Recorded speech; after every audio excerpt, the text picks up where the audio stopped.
Je vous emmène depuis notre Lorraine jusqu'en Franche-Comté. Il nous suffit de passer par les collines des Vosges, on arrive aux collines de la Franche-Comté. Et là-bas, il y a des créatures avec lesquelles il ne vaut mieux pas traîner la nuit. Des dames qui se transforment en dragons, en louves,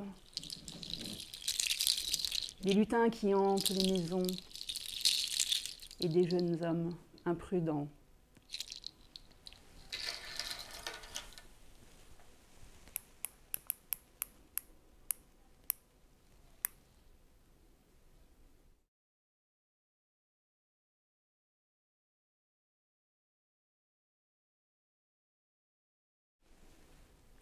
C'est l'histoire de Jacou.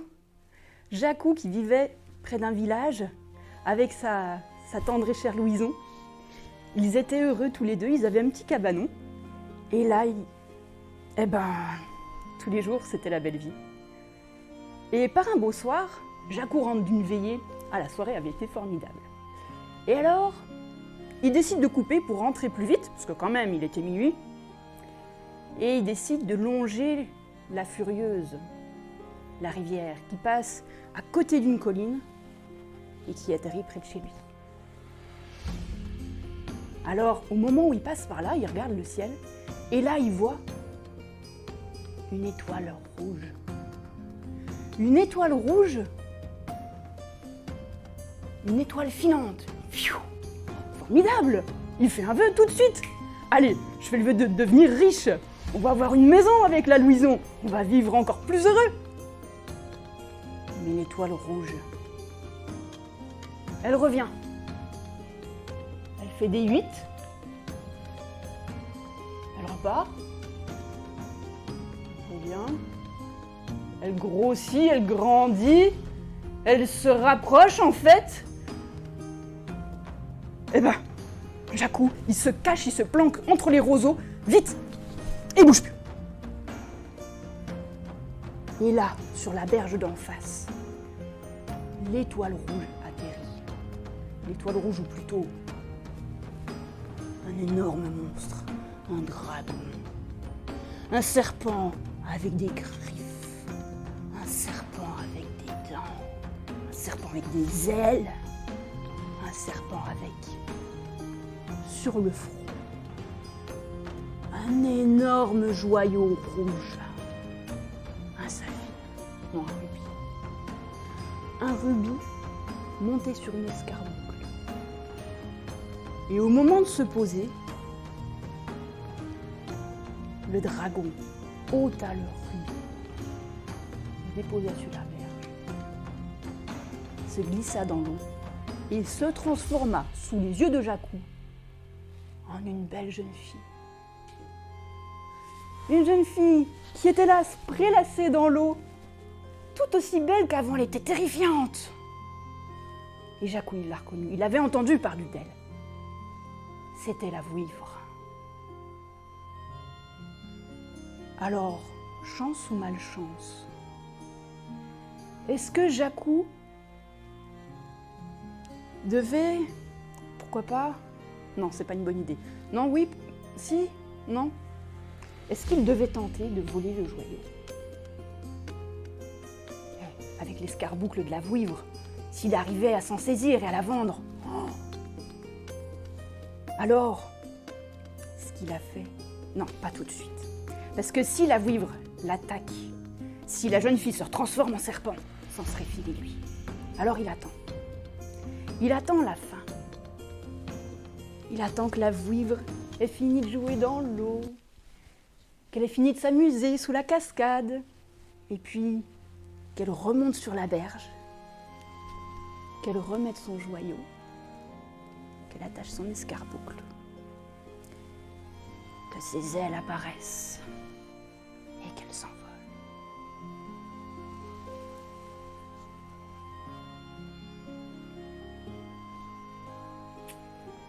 Jacou rentra chez lui et pendant toute la journée, il réfléchit à un moyen. Comment voler l'escarboucle? Alors la brave Louison, elle le voyait bien songeur. mais entre la cuisine, la lessive... Bon, eh ben Jacou, au moment où il la voit faire la lessive, au moment où il la voit frotter les vêtements dans le grand bac au fer blanc, au moment où elle a fini, il s'avance vers elle et lui dit « Tiens, je vais te rendre service, je vais vider l'eau. » Jacou va vider l'eau. Mais en fait, il ramène le bac en fer blanc dans son atelier. Puis alors, il prend une dizaine de clous. Non, une vingtaine, une trentaine, on sait jamais. Et alors, PAM PAM PAM PAM PAM PAM il les cloue de l'intérieur vers l'extérieur. Et son bac en fer blanc à la fin ressemblait à une coquille de hérisson. Ça, Louison, quand elle le voit faire, mais tu vas où comme ça avec notre bac en fer blanc? T'inquiète pas, Louison, je reviens demain matin. La pauvre Louison vit partir son Jacou avec son bac en fer blanc et elle essaie de coquille.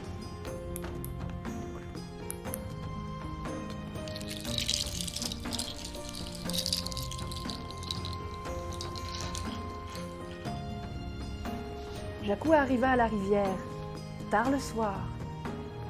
Il s'installa près de la berge, la même que la berge là où était installée la vouivre la veille au soir. Et alors, il attendit passer minuit. Et là, quand il regarda dans le ciel à minuit, il vit arriver l'étoile rouge. Il vit danser l'étoile rouge. Il vit arriver l'étoile rouge. Là devant.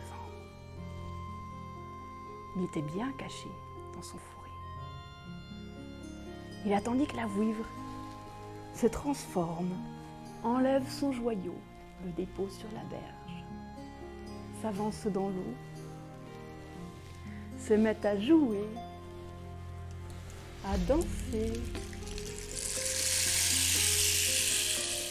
à s'ébattre sous la cascade.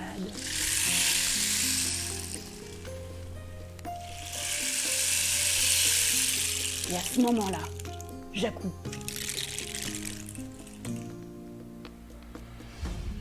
se jeta sur l'escarboucle. Poum! Ni une ni deux. Et aussitôt, la vouivre se jeta sur lui.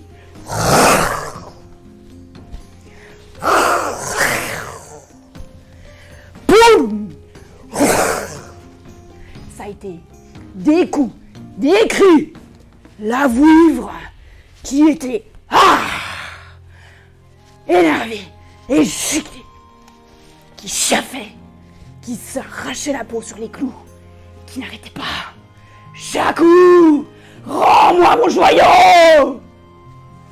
Tout à coup, silence complet. Jacou, je t'en prie, rends-moi mon joyau. Pauvre Jacou. Mais comment elle connaît mon prénom?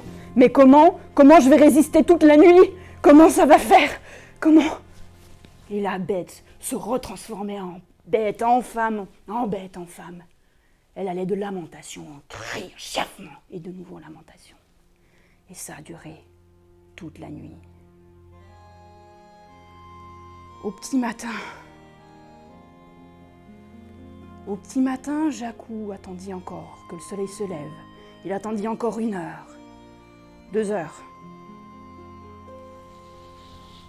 Il osa enfin jeter un œil dehors. Il sortit tout hébété de son bac en fer blanc. Personne.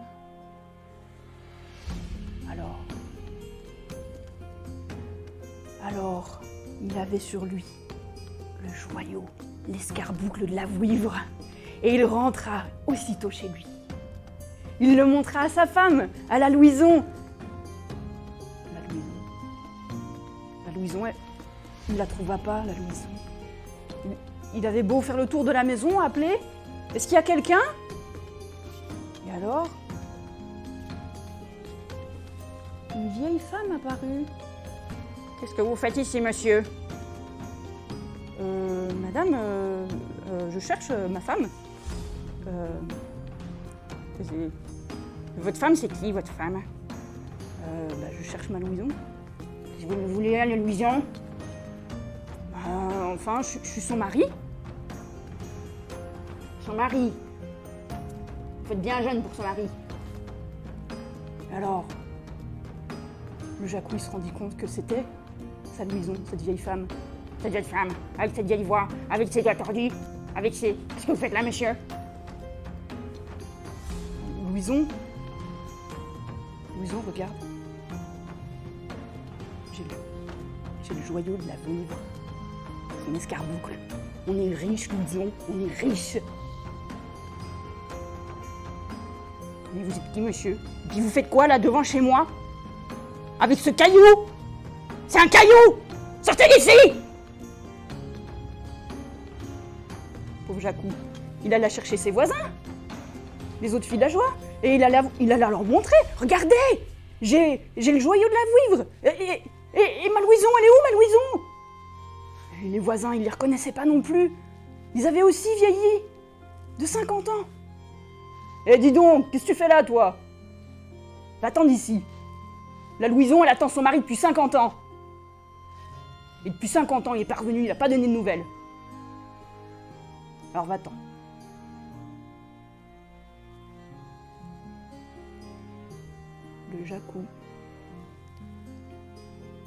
Le Jacou s'en alla au village voisin. Et encore au village encore voisin. Et s'en alla pour montrer qu'il avait le joyau de la vouivre. Alors, si par un beau jour, vous voyez un homme désemparé, perdu, qui arrive devant vous en vous montrant un caillou, en vous expliquant que c'est le caillou de la vouivre, invitez-le à boire un coup.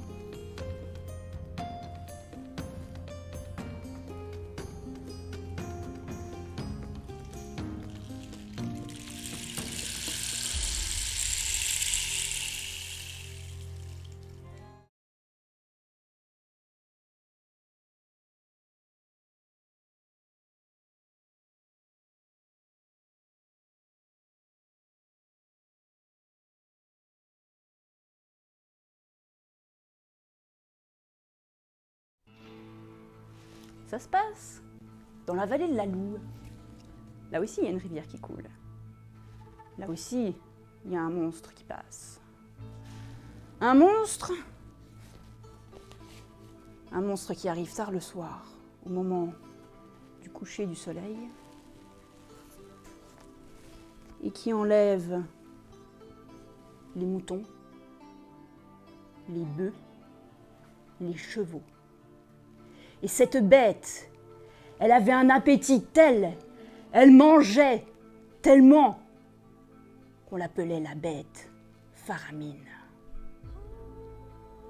Un appétit faramineux, c'est le cas de le dire. Elle enlevait tous les soirs, peut-être 3, 4 chevaux. Et alors, les villageois étaient terrorisés, terrifiés. Ils avaient peur qu'un jour, ce soit le tour de leurs enfants, qu'un jour, ils emmènent, oui, le plus cher de leur être. Alors, ils firent appel à l'armée de Besançon et aussi l'armée de la colline de Joux. C'était 2 armées adverses, mais au moins, il fallait au moins ça pour vaincre la bête faramine. Alors, quand ils furent informés, les 2 armées se rassemblèrent. Il y en avait une en haut de la colline de Joux, une en haut de la colline d'en face. Ils étaient là, tous armés. Et les paysans, ils amenaient leurs troupeaux, le plus gros de leurs troupeaux, en espérant quand même que l'armée arriverait à abattre la bête faramine avant qu'elle ne vienne attraper les bêtes. Mais ça encore, ça allait. Ce qui comptait, c'est que la bête faramine n'emmène pas leurs femmes, ni leurs enfants.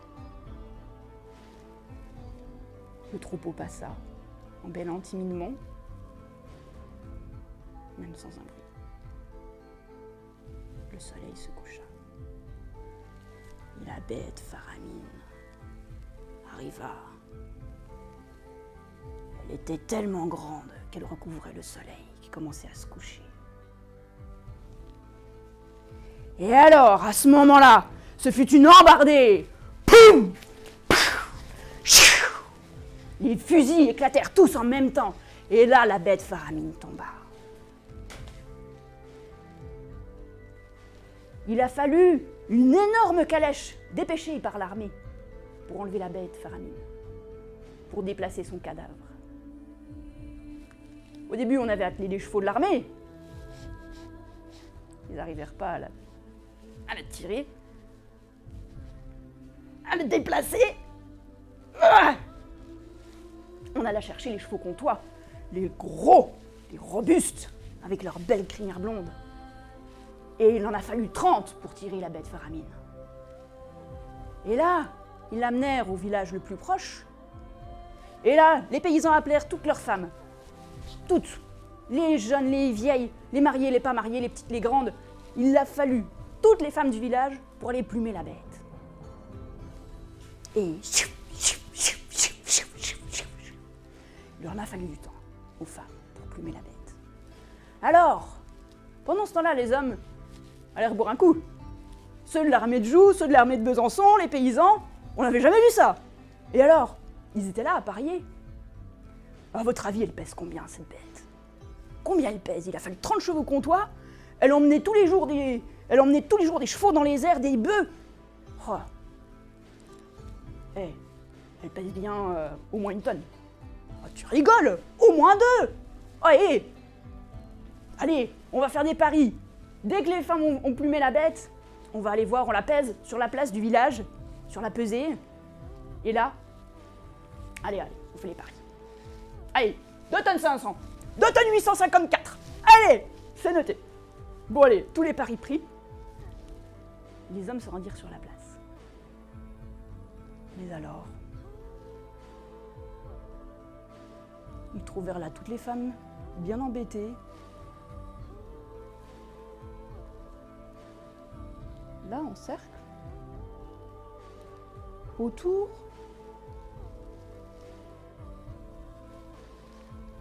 d'une petite bête pas plus grosse qu'un œuf.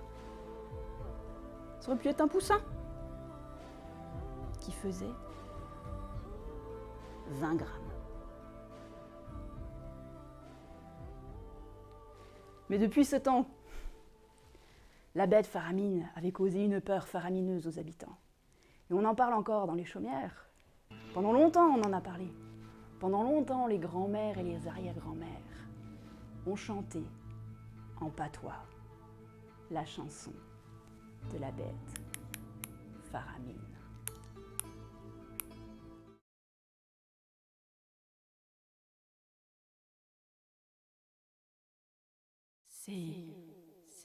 C'est la grosse, la bête Faramine qui va sortir du grand bois, regarder par le carreau pour voir si Nadia dort. Si Nadia ne dort pas, la grosse méchante bête va entrer pour l'emporter. Si la grosse méchante bête l'emporte dans son château du grand bois, tu dormiras 100 ans. 100 ans. 100 ans de tes jours. Bête, bête, passe la porte. Ma petite va dormir. Bête, bête, passe la porte. Ma petite est endormie. Célébete feremento, qui vesuti du grand bout, tout avad feluquero, tout veut s'éléguier dum, s'éléguier ne du noé, s'éléguier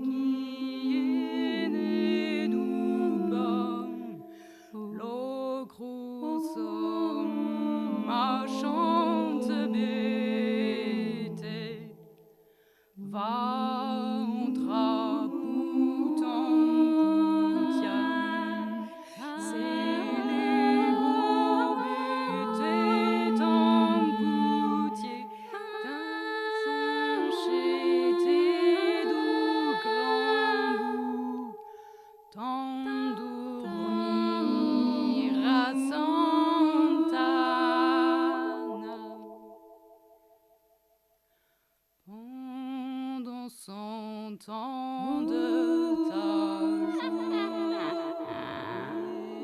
Tes bêtes, pas et les poutiers, pété devant dormi. Bêtes, pas et les poutiers, qui nous t'a endurmi.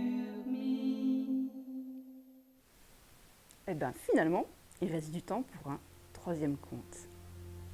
Il s'appelle La Dame au croc rouge. C'est l'histoire de Nanette, la brave Nanette qui était mariée au Pierrot. Pierrot n'était pas comme elle. Pierrot, c'était un forgeron.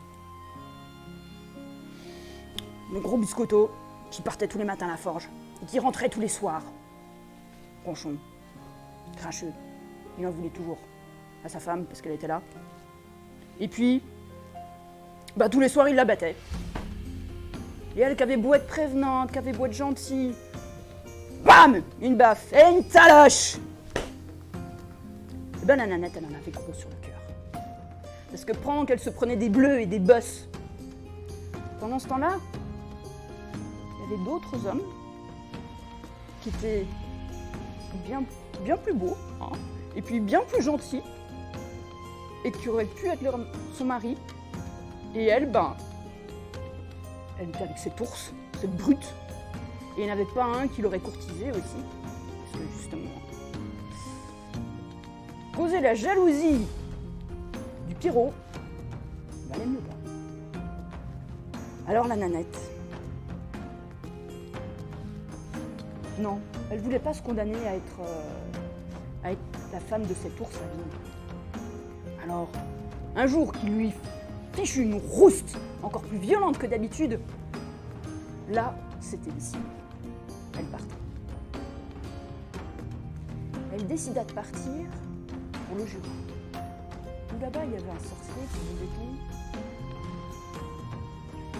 avait quelques liens avec les esprits, peut-être avec le diable. Peut-être qu'il avait une solution. Alors, elle prit son panier. Elle prit un tribut pour le sorcier. Et elle partit pour une longue journée de marche sur le colline du Jura.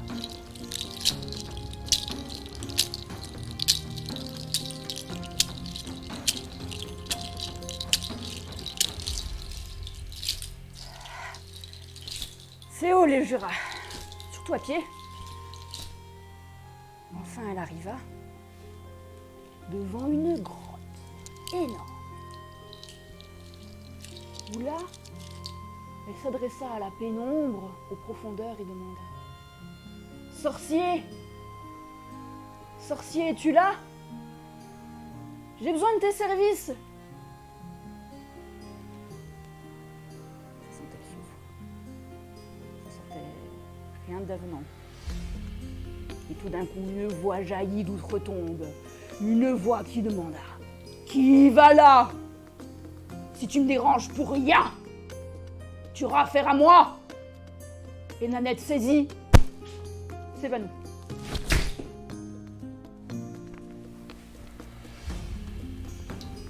Elle se réveilla dans une caverne, avec des livres là autour, au plafond, avec un chaudron, avec des alambis qui tournaient, avec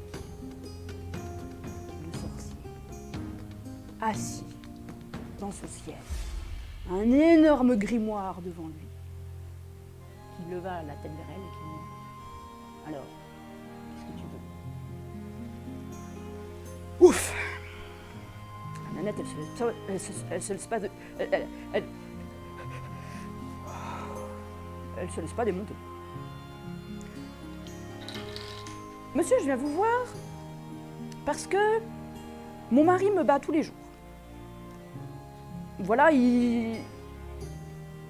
peut-être qu'un jour je finirai par trépasser. Alors, je suis venue voir si vous aviez peut-être une solution. » « Oh comment ça le sorcier ? C'est normal que les femmes inconstantes doivent recevoir de temps en temps une correction. C'est la vie. bah ça. Ah bah dis donc, l'aide. Voilà, condition des femmes à l'époque, eh ben, la brave Nanette, bam, dans les dents. Mais elle était fine mouche, la Nanette. Elle avala. Elle s'y a pas. Et elle dit, bon, d'accord. Mais un jour, je finirai par y passer. Parce que ces baffes, c'est des taloches énormes, c'est des gifles. Un jour, je vous le dis, je passerai de vie à trépas. Ah bon, dit le sorcier. Et remis le nez dans son grimoire.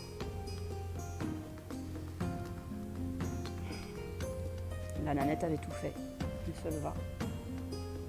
Elle prit son panier.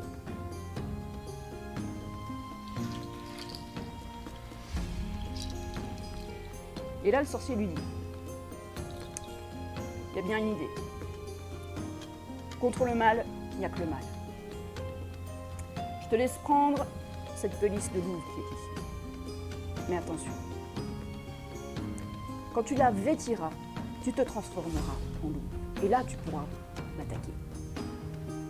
Mais là, ne la vêtis pas un soir d'orage, sinon tu resteras louve à jamais.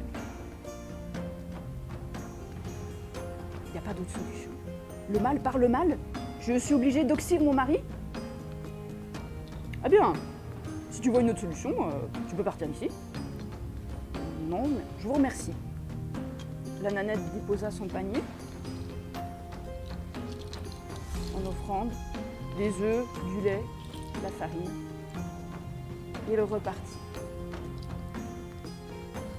avec la pelisse de louve.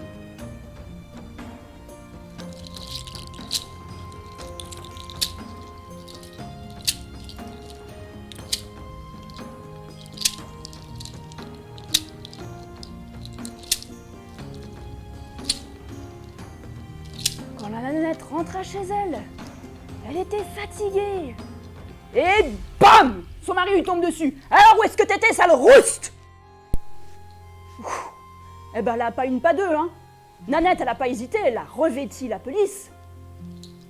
Et elle s'est changée en loup. Des griffes lui ont poussé, des crocs. Et elle s'abattit sur son mari.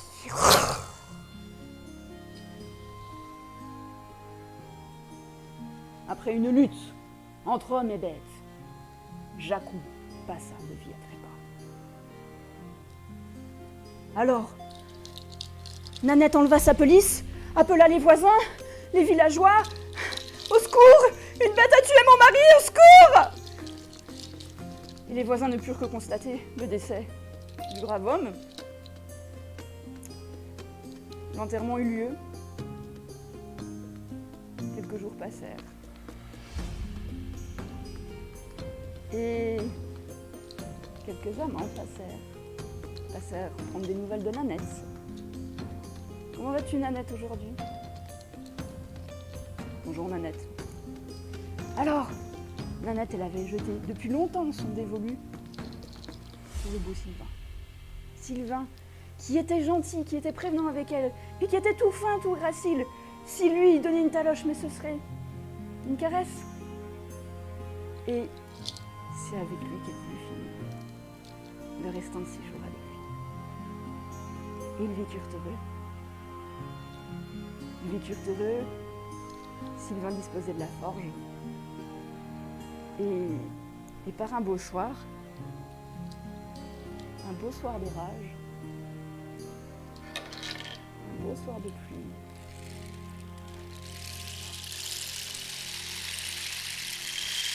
Sylvain et Nanette étaient là près du feu, tout blottis l'un contre l'autre. Et Nanette s'était endormie. Et comme elle frissonnait, Jacou a regardé dans un coffre, voir s'il n'y avait pas un quelconque vêtement pour la vêtir, pour la réchauffer. Il choisit dans le coffre une belle fourrure noire brillante. Ça, c'est sûr, elle lui tiendra chaud. Il lui déposa sur les épaules. Était-ce l'orage ou était-ce la Nanette qui s'était réveillée d'un coup? changé en louve. Le pauvre Sylvain avait beau se protéger de ses bras, la louve, terrifiée de se transformer devant lui en bête poilue, en bête féroce, avait beau se jeter contre les murs, était devenue folle et se jeta contre lui.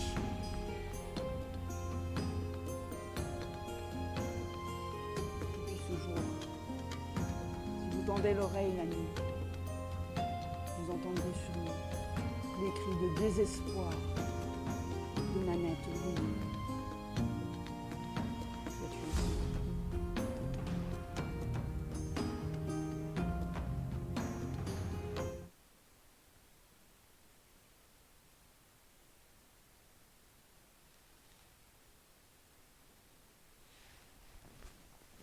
Vous avez survécu? Bravo et merci à tous d'avoir suivi cette heure du conte, cette demi-heure du conte. Et ils vous ont été présentés par la médiathèque de l'Orangerie. Je remercie Arthur et Antoine pour la technique, pour le studio, pour la diffusion. La communauté de communes de Lunéville à Baccarat pour ça. Et vous tous, chers spectateurs, de l'autre côté de l'écran. Prenez soin de vous.